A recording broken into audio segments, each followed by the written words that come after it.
अस्सलाम वालेकुम, welcome back my YouTube channel. आज का टॉपिक है हज़रत हूद अलैहिस्सलाम के बारे में। हज़रत हूद अलैहिस्सलाम उन अंबिया में से हैं जिनका नाम कुरान मजीद में जिक्र हुआ है। आप कौम आद के नबी थे और इनको अल्लाह की इबादत करने और बुत परस्ती से रोकने की दावत देने पर मामूर थे, लेकिन आपकी कौम ने आपको सफ़ीहा मीन्स पागल कहा और आपका मजाक उड़ाया। इसीलिए अल्लाह ने इनको ठंडी हवा के अजाब में मुब्तला कर दिया और कौम आद में से सिर्फ हज़रत हूद अलैहिस्सलाम और चंद मोमिनीन के अलावा कोई ज़िंदा नहीं बचा। कहते हैं कि हज़रत हूद और इनकी कौम की दास्तान कुरान के अलावा और किसी आसमानी किताब में नहीं आई है। हज़रत हूद अलैहिस्सलाम वो पैगंबर हैं जिनका नाम कुरान मजीद में जिक्र हुआ है। कुरान में 7 बार आपका तज़किरा हुआ है। इसी तरह कुरान का 11वां सूरह हूद आप अलैहिस्सलाम के नाम से मंसूब है। हज़रत हूद अलैहिस्सलाम हज़रत नूह अलैहिस्सलाम की नस्ल से थे जिनके दरमियान 7 पुश्तों का फासला था। आपके नस्ब को यूँ बयान किया गया है: हूद बिन अब्दुल्लाह बिन रब्बाह बिन खुलूद बिन आद बिन औस बिन आदम बिन साम बिन नूह। कसुसुल अंबिया में अल-नज्जार के बकौल इस नस्ब में हज़रत इब्राहीम अलैहिस्सलाम से हज़रत हूद अलैहिस्सलाम की निस्बत के मुआज़ने की वजह से ये सजर नामा दूसरे उन सजर नामों से बेहतर है जिन्हें कुछ और लोगों ने जिक्र किया है। इब्न कसीर ने आप अलैहिस्सलाम को सालिह बिन अरफख्स बिन साम बिन नूह का फर्जंद जाना है। कुछ रवायात से इस्तिनाद करते हुए बाज़ लोगों का अक़ीदा है कि हज़रत हूद अलैहिस्सलाम 40 साल की उम्र में पैगंबर के उन्वान से मबूस हो गए थे। आपको हुक्म दिया गया कि अल्लाह की इबादत की तरफ दावत दें।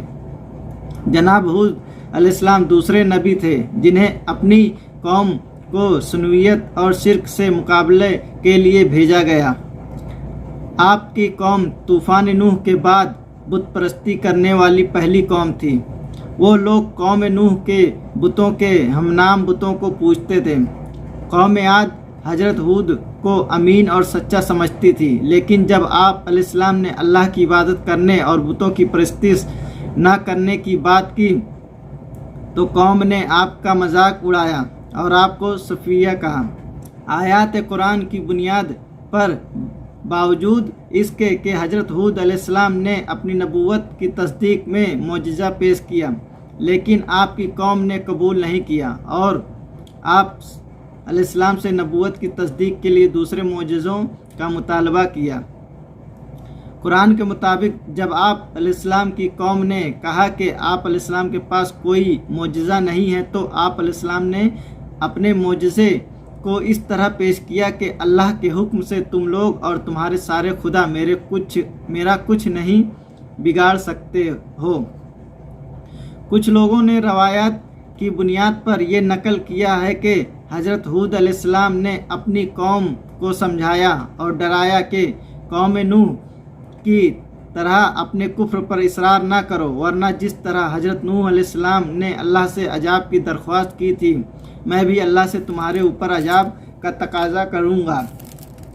कौम हूद ने आपसे कहा कि कौम नूह के खुदा कमज़ोर थे, लेकिन हमारे खुदा हमारी तरह मजबूत और ताकतवर हैं और आपका खुदा हमें कोई नुकसान नहीं पहुँचा सकता है।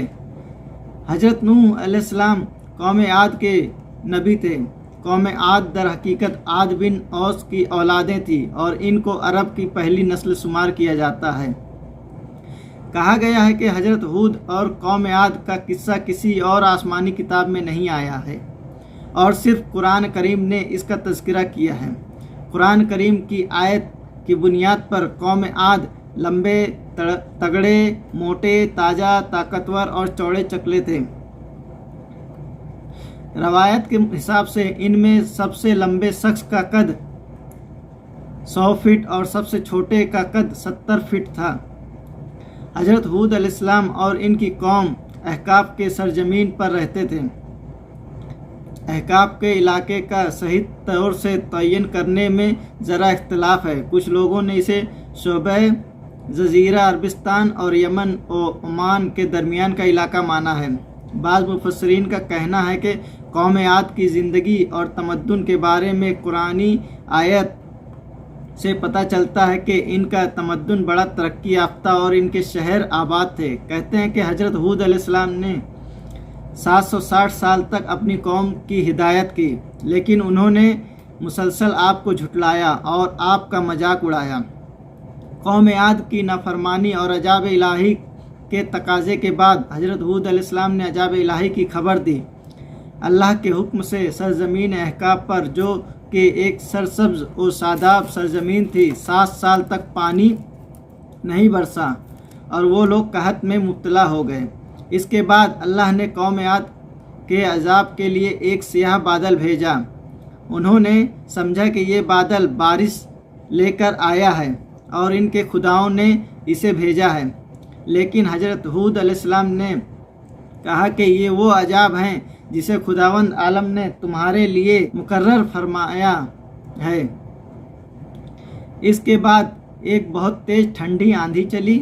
آندھی اتنی تیز تھی کہ وہ کافروں کو کھجور کے درختوں کی طرح زمین سے اکھاڑ کر زمین پر پھینک دیتی تھی۔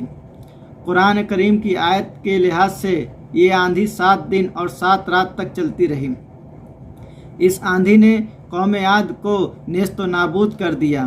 ان میں صرف حضرت ہود علیہ السلام اور ان کی اصحاب نے اس عذاب سے نجات پائی۔ وہ لوگ اللہ کے حکم سے ایک گڑھے میں چھپ گئے تھے۔ جزائری نے وہب سے نقل کیا کہ عرب کی تاریخ میں کچھ ایام برد العجوز کے نام سے مشہور ہیں، جن کو کچھ لوگوں نے وہی قوم عاد کا عذاب بتایا ہے۔ ابن قتیبہ کے بقول حضرت ہود علیہ السلام اور آپ کے اصحاب مکہ چلے گئے تھے اور وہیں قیام کیا تھا اور پھر ہمیشہ وہیں رہے۔